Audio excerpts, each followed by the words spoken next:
Hi, my name is Eric Willison, and in this video we're going to talk about the Articles of Confederation.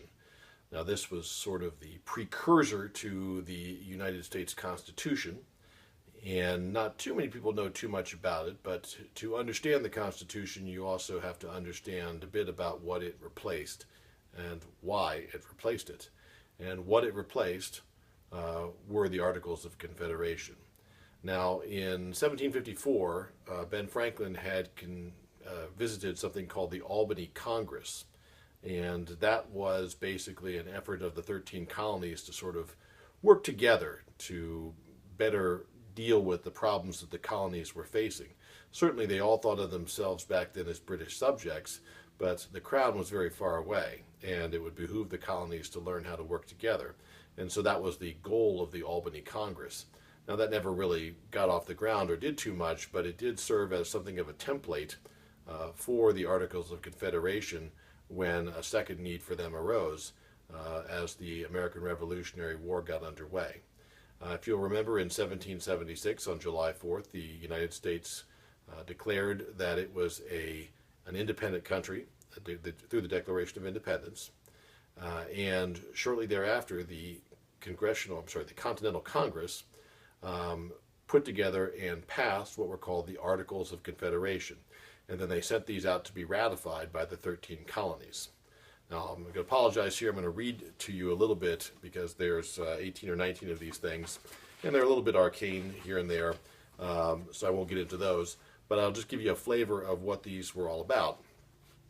First of all, the first article was that the style of this confederacy, and that was what this country was called originally, a confederacy, will be the United States of America.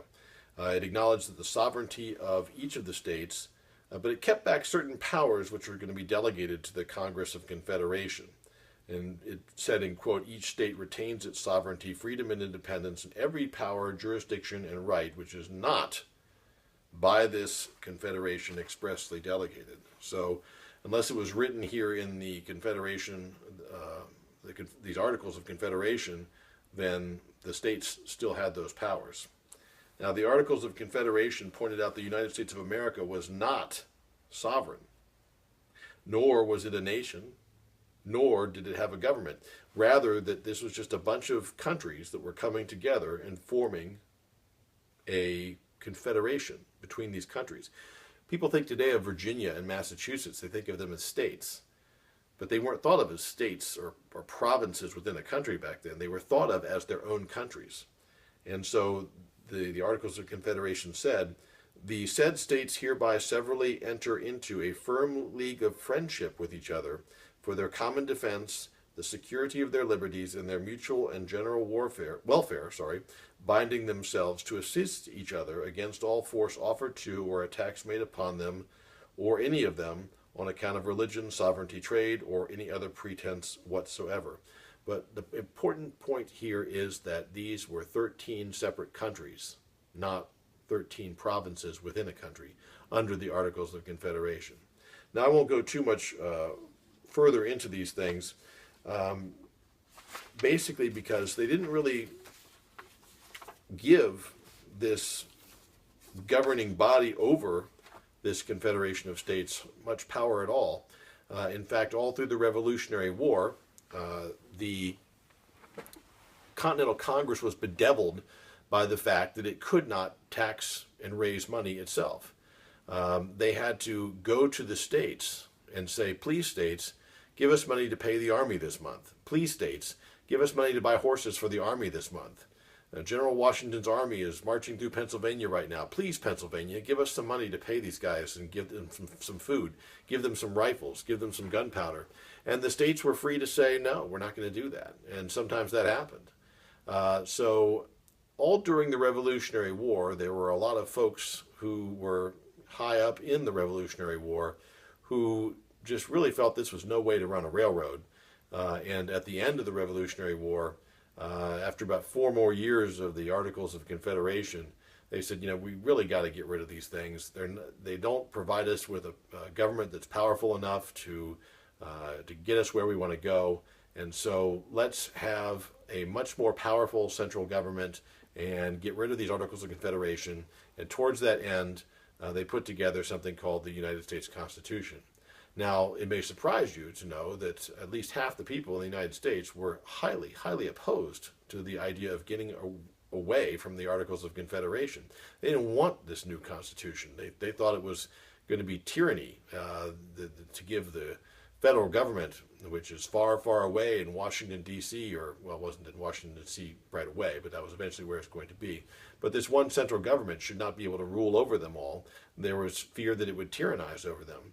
And to the criticism that the Articles of Confederation were a sloppy, inefficient way to run a government, they responded with, yes, exactly.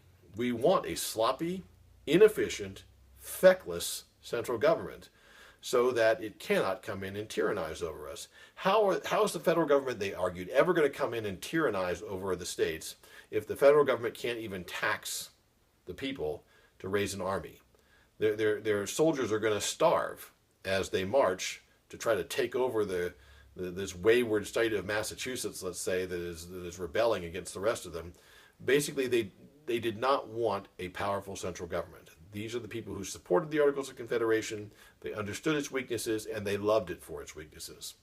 These basically coalesced into a party called the Anti-Federalists, and the Federalists were the people who were in support of the Constitution. And in order to ratify the Constitution, of course, they had to get the states to vote for it. And you may have heard of what was called the Federalist Papers.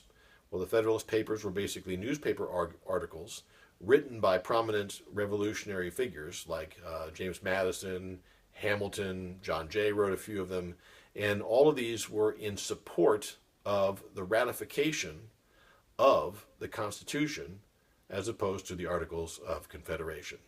Now, we can get into a little bit more about the Federalist Papers in another video, but I wanted you to understand the importance of the Articles of Confederation. They were a very, very weak and sloppy form of government that a lot of Americans liked because of the fact that they didn't like big government.